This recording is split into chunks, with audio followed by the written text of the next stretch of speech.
The beginning of the film shows two contemporary-looking black males in designer underwear being auctioned off. They seem like they are being sold as slaves since they are bound by their necks. After then, the film cuts back to the beginning of everything. It centers on two estranged half-brothers from the West Indies named Régis and Joel Grosdésir who have very different lifestyles.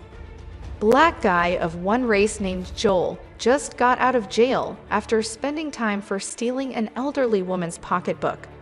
He now lives with his mother and daughter, age 9. He has a history of being unemployed and attributes his problems, including his unemployment, on racism.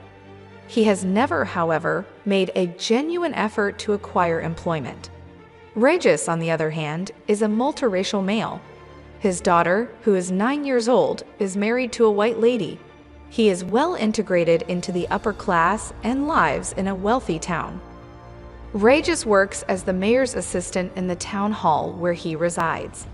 Régis' uncle calls him one day to let him know that his father is dying and that his last desire is to see all of his children one more time. Régis, however, does not care about his absentee father since he was not around when he was a youngster. His insane wife then threatens to get slept with other guys if he doesn't give his father one final visit before they sit down to supper. He then continues to enjoy dinner with his family. Without any other option, he unwillingly consents. Régis flies to his father's house in his hometown the next day. He meets Joel, who is also visiting their father, at the airport. The brothers, who haven't spoken in over a decade, set aside their disagreements and shared the cost of a cab. On the route to their father's house, they catch up in the cab. Régis is completely honest with Joel about his successful life, whilst Joel hides his shortcomings to avoid seeming foolish. When they go to their father's house, they meet their aunt and a few half-sisters. It turns out that their dad traveled the globe and interacted with several women. This explains the disparity in skin tones between Joel and Régis. The elderly man's eyes shine as he sees his two sons, who are his only children. He promises Régis and Joel that they will get a huge treasure before passing away. The brothers are excited and ready to learn more about the riches because of this.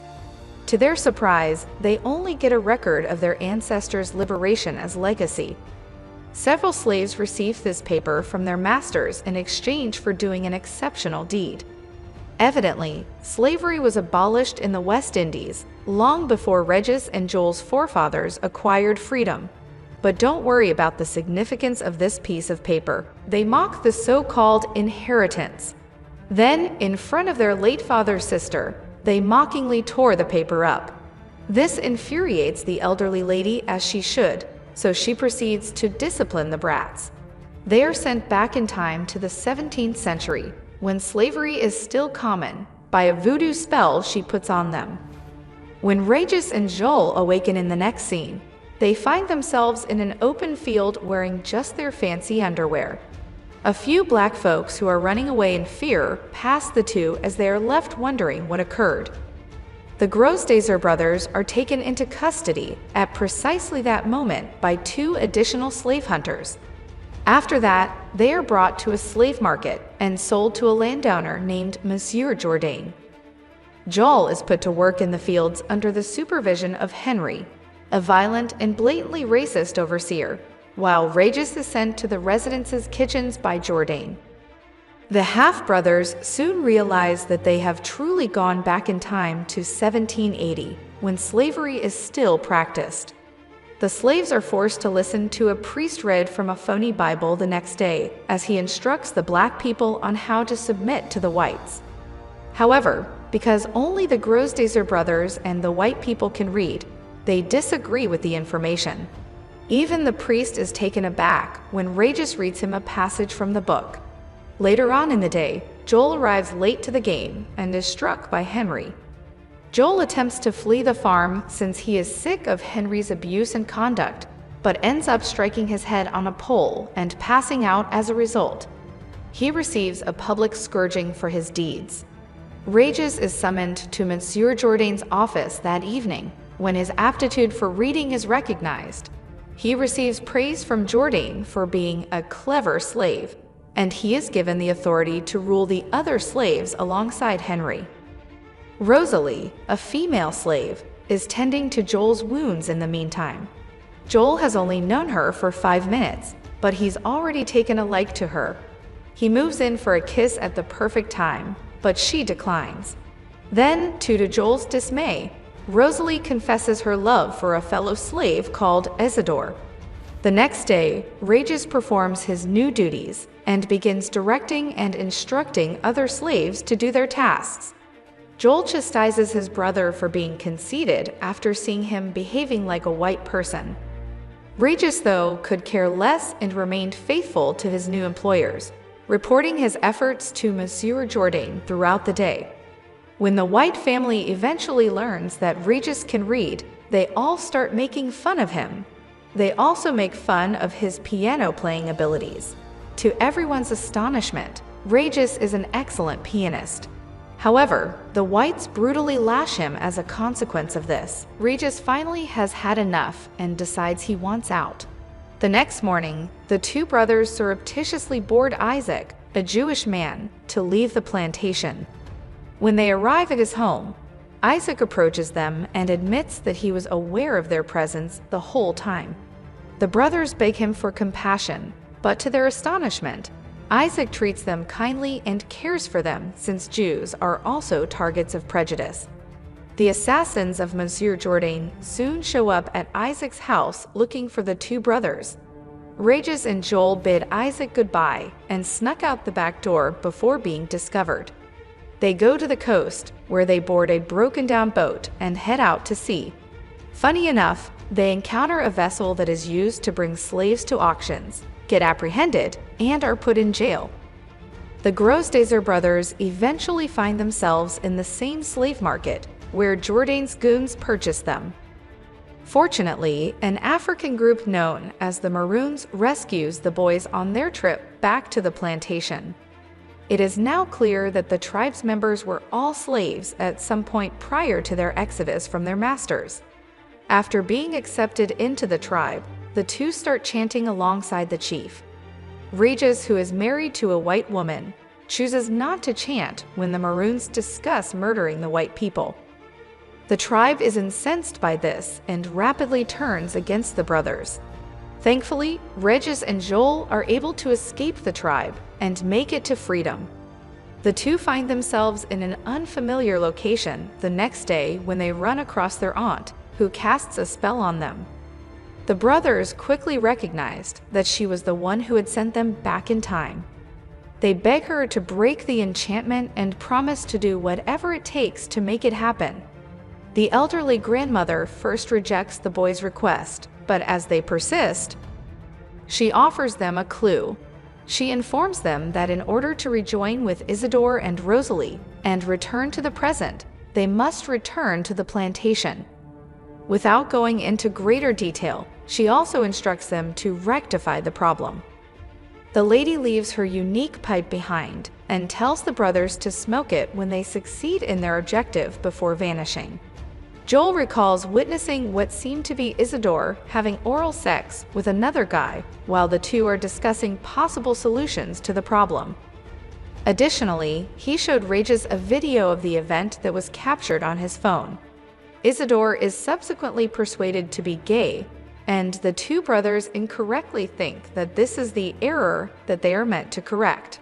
Joel and Régis return to the plantation in the next scene. They try to negotiate with Monsieur Jourdain on their punishment, but it doesn't work out for them. Instead, they get branded with a sigil of the plantation. They then return to their huts and begin to plan their course of action. Meanwhile, inside the mansion, the whites are celebrating the wedding party of Monsieur Jourdain's daughter. Taking this as the perfect distraction, the brothers organize a party of their own for the slaves. They secretly steal a barrel of rum from the distillery to intoxicate and to activate the romance between Isidore and Rosalie. However, their plan hits a roadblock when Régis spots Joel making out with Rosalie due to his infatuation with her. Afterwards, The two brothers improvise and physically help the couple have intercourse as they are asleep. Once this is done, they are convinced that their mission there is accomplished. Believing that they can go home whenever they like, the brothers decide to take revenge on the whites. They make their way into the mansion armed, where they humiliate everyone. Joel kisses the daughter of Monsieur Jourdain, whereas Régis starts damaging furniture and even slaps a white man. All of a sudden, Henry barges in the room with a gun and threatens the brothers. Still, Régis and Joel show no signs of fear and proceed to use the pipe. Unfortunately, when they smoke it, nothing happens. It appears as if the magical pipe given by the old lady was replaced with an ordinary one. As a result of their deeds, they are locked in a cage and are condemned to execution the next day. That night, the brothers get emotional and start contemplating their life choices. Régis talks about his failing marriage while Joel confesses that he is broke and jobless. After a few hours, as the brothers are still sympathizing with each other, Henry arrives and takes them out to the field, where they are supposed to be hanged. However, right before the execution, Monsieur Jourdain's son Victor runs off into the forest as he cannot bear watching the sight. Rosaline chases after him and soon finds out that he has fallen into the nearby river. All members of the family panic and run to the scene. However, Isidore takes advantage of the uproar and saves the brothers, knocking out Henry in the process. He then orders them to run for their lives, to which they oblige. As the brothers flee, they come across Victor, who is being swept by the stream. Without a second thought, the two jump into the dangerous river, but to Régis' surprise, Joel cannot swim. This makes his task even more difficult, but somehow, he manages to save both his brother and Victor. Grateful to the brothers for saving his son's life, Monsieur Jourdain sets them free. The half-brothers are also awarded with the very same document of emancipation that they were provided with by their late father. However, instead of accepting the freedom and the award, they ask Monsieur Jourdain to deliver the paperwork and release Isidore and Rosalie. The Monsieur thinks the request to be quite odd, but he nonetheless complies. The brothers have freed Isidore and Rosalie in this fashion, but they are still searching for the magical pipe that will allow them to go back in time. As the days go by, they progressively come to terms with the possibility that they may never go back to their time. Isidore and Rosaline bid the brothers farewell one day and depart the estate with the paperwork. Henry approaches them and tells them to return to their job while the two stand back and watch them go. Then he pulls out his pipe and lights up. Henry is shocked when the brothers mysteriously vanish after he attempts to embarrass them by blowing smoke in their faces. This suggests that the pipe was taken from them by Henry. The boys then return to the present, where they see their aunt standing next to them. Régis and Joel are pleased to see her clutching the original paper in her hand. A period of time elapses. Joel secures a regular position on a building site, where he continues to gripe about his low pay and claims that it is because he is black. Régis, meantime, resumes his duties at the town hall. One day, as he prepares to leave the workplace, the mayor welcomes him and cracks a racial joke. Régis, who is no longer the same person he once was, chooses to disagree with the mayor before leaving. The action then shifts to Joel and his mother conversing with Régis and his wife in Régis' living room. The two agree that their experience strengthened their bond as a family. However, their respective daughters' quarrel results in the emancipation papers being torn. Régis and Joel sprint frantically toward their girls as the film comes to a close.